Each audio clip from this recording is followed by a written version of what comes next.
నమస్తే టేస్టీ వంటలకి స్వాగతం. ఇవాళ టేస్టీ వంటలలో వంటల గురించి కాదండి, చిన్న వ్లాగ్ చేశాను. మా ఫ్యామిలీ ఈ మంత్ 15న చిన్న టూర్ వెళ్ళామండి. బెంగళూరు, మైసూర్, కూర్గ్ వెళ్ళాము. సో ఆ విశేషాలు మీతో షేర్ చేసుకోవాలనుకుంటున్నాను.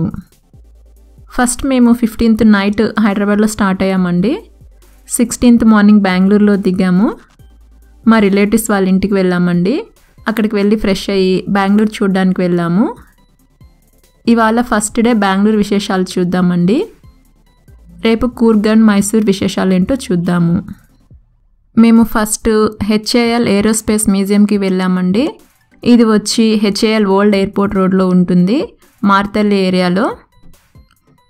HAL ఏరోస్పేస్ మ్యూజియం ఇండియాలో ఫస్ట్ ఏరోస్పేస్ మ్యూజియం అండి. దీనిని 2001 ఆగస్ట్ 30న ఎస్టాబ్లిష్ చేశారండి. ఇక్కడ ఎంట్రీ టికెట్ వచ్చి 50 రూపీస్ అండి. బిలో 5 years వాళ్ళకి టికెట్ ఏం లేదు. ఇక్కడ అన్ని యుద్ధంలో వాడిన యుద్ధ విమానాలు ఉన్నాయండి. ఇవి ఇప్పుడు వాడడం లేదు. సందర్శకులు సందర్శించుకోవడం కోసం మ్యూజియంలో ఉంచారండి. చూడండి, పాప తరుణి అండి ఫ్లైట్స్ అవే అని చెబుతుంది.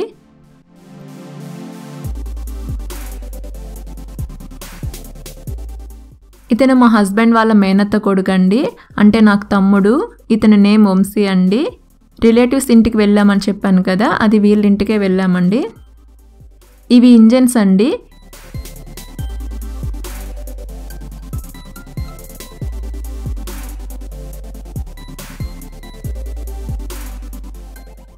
యుద్ధ విమానాల గురించి తెలుసుకోవడం కోసం అక్కడక్కడ సైన్ బోర్డ్ లాగా పెట్టారండి.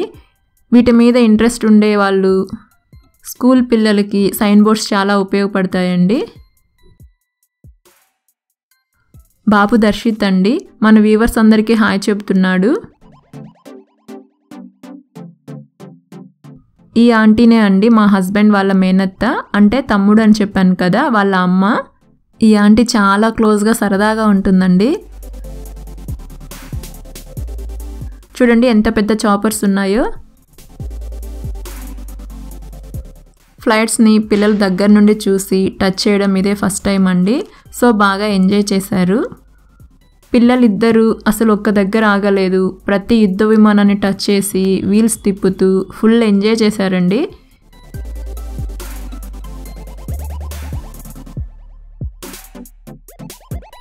దర్శిత్ వీల్స్ తిప్పుతూ చాలా ఎంజాయ్ చేశాడండి.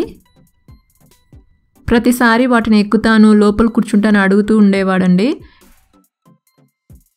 చాలా యుద్ధ విమానాలు ఉన్నాయండి. ఇక్కడ నో ఎంట్రీ అని ఉంటుంది.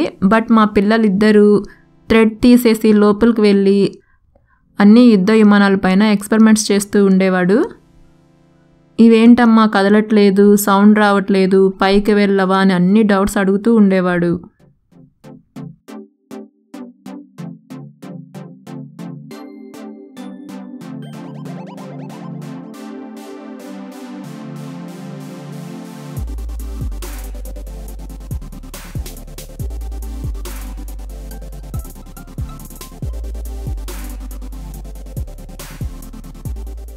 ఇతనే అండి నా స్వీట్ అండ్ లవ్లీ హస్బెండ్. పేరు కార్తీక్ అండి. ఫస్ట్ టైం పరిచయం చేస్తున్నాను. ఈ వీడియో తీసింది 16th అండి. 18th నా శ్రీవార్ బర్త్డే అండి. సో ఈ బర్త్డే నా చిన్న సర్ప్రైజ్ లాగా చిన్న టూర్ ప్లాన్ చేశాను. ఇంకా ఆ మ్యూజియంలో పిల్లలు ఆడుకోవడానికి జారే బండలు, ఉయ్యలలు ఉన్నాయండి.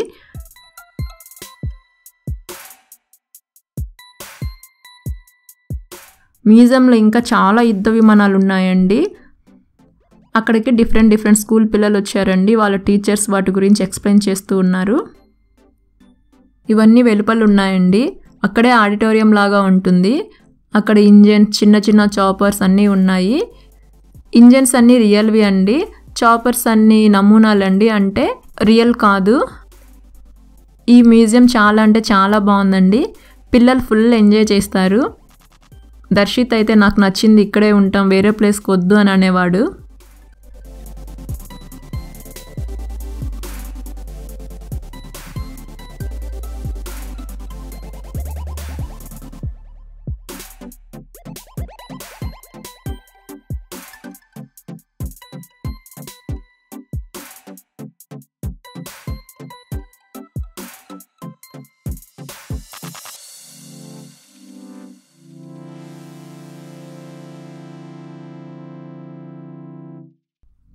ఇదండి హెచ్ఏఎల్ ఏరోస్పేస్ మ్యూజియం గురించి.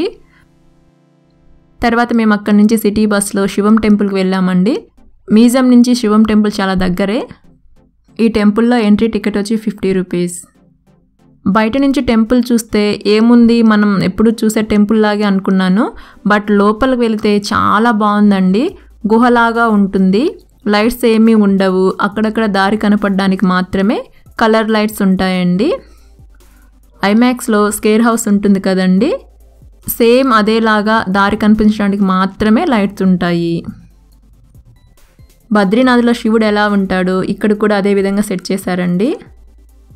కెమెరాలో తీయడానికి కుదరలేదండి, లైటింగ్ తక్కువ ఉంది. సో ఫోన్లో తీశాను, అందువలనే వీడియో ఇలా ఉంది. నెక్స్ట్ కేదార్నాథ్ అండి. శివలింగం ఈ విధంగా ఉంటుంది. తర్వాత అమర్నాథ్, అంతా ఐస్ అండి. నేను ఐస్ కాదేమో అని టచ్ చేసి చూశాను. శివలింగం పైన అంతా ఐస్ అండి. అమర్నాథ్, బద్రీనాథ్లో లింగాలు ఎలా అయితే ఉంటాయో సేమ్ అదే విధంగా ఈ టెంపుల్లో గుహల్లో సెట్ చేశారండి. గుహలో మధ్య మధ్యలో చాలా చాలా లింగాలు ఉన్నాయండి.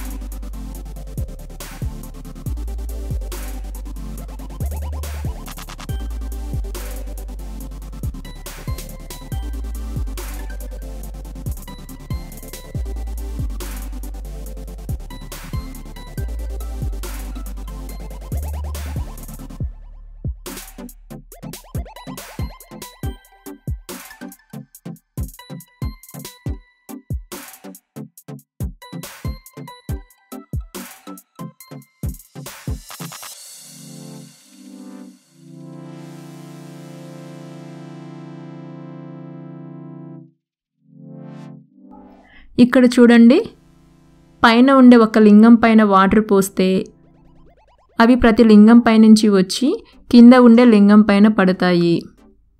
అమర్నాథ్, బద్రీనాథ్, కేదార్నాథ్ అక్కడ ఎలా అయితే లింగాలు ఉంటాయో అలాంటి లింగాలని ఇక్కడ సెట్ చేశారండి. మీరు ఎప్పుడైనా బెంగళూరుకి వెళితే కంపల్సరీ శివం టెంపుల్ని చూడండి. చాలా అంటే చాలా బాగుంటుంది.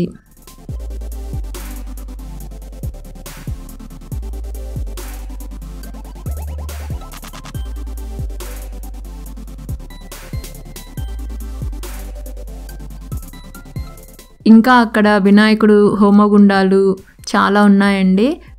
పెద్ద శివుని విగ్రహం ఉందండి. అక్కడ చిన్న కొలనులాగా ఉంది.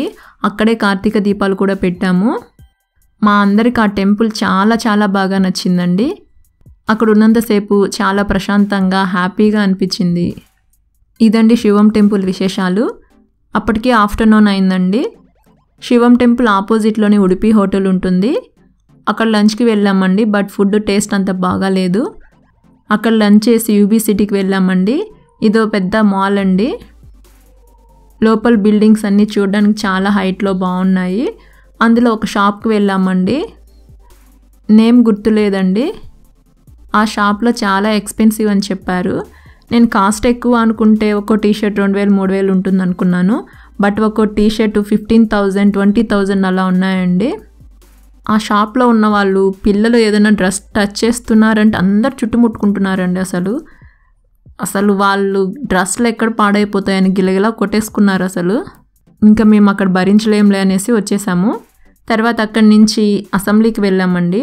అక్కడ లోపలికి పంపరండి, సో బయట నుంచే చూసాము. తర్వాత అక్కడి నుంచి ఇస్కాన్కి శ్రీ రాధాకృష్ణ టెంపుల్కి వెళ్ళామండి. వీడియో బయట తీసాము, లోపల వీడియో తీయొద్దన్నారు, సో లోపల తీయలేకపోయాను. ఇస్కాన్ కూడా చాలా బాగుందండి. చాలా పెద్ద టెంపుల్. బట్ నాకు అనిపించింది ఏంటంటే బెంగళూరులో ఇస్కాన్లో ఉండే విగ్రహాల కంటే తిరుపతిలో ఉండే ఇస్కాన్లో విగ్రహాలు చాలా బాగుంటాయండి. నేను ఇస్కాన్లో రాధాకృష్ణ ఫోటో ఫ్రేమ్ తీసుకున్నాను, ఇంకా భగవద్గీత తీసుకున్నాను, ఇంకా దీపాలు తీసుకున్నాను, అంతేనండి. ఇదండి నేను ఇస్కాన్లో తీసుకున్న రాధాకృష్ణ ఫ్రేమ్ అండి. ఇంకా చాలా చాలా ఫ్రేమ్స్ చాలా బాగున్నాయండి. కాకపోతే జర్నీలో తీసుకోవడానికి కష్టం అనేసి ఓన్లీ చిన్నది తీసుకున్నాను. నెక్స్ట్ టైం వెళ్ళినప్పుడు పక్కాగా చాలా పెద్ద ఫోటో ఫ్రేమ్ తీసుకుంటాను. బెంగళూరులో హైదరాబాద్ కంటే గ్రీనరీ ఎక్కువ ఉందండి. కాకపోతే అస్సలు ట్రాఫిక్ భరించలేకపోయానండి. నాకు టోటల్గా బెంగళూరు కంటే హైదరాబాదే బాగా నచ్చింది. ఇదండి ఫస్ట్ డే బెంగళూరు టూర్ గురించి. రేపటి వీడియోలో కూర్గ్ అండ్ మైసూర్ విశేషాలు చూద్దాం.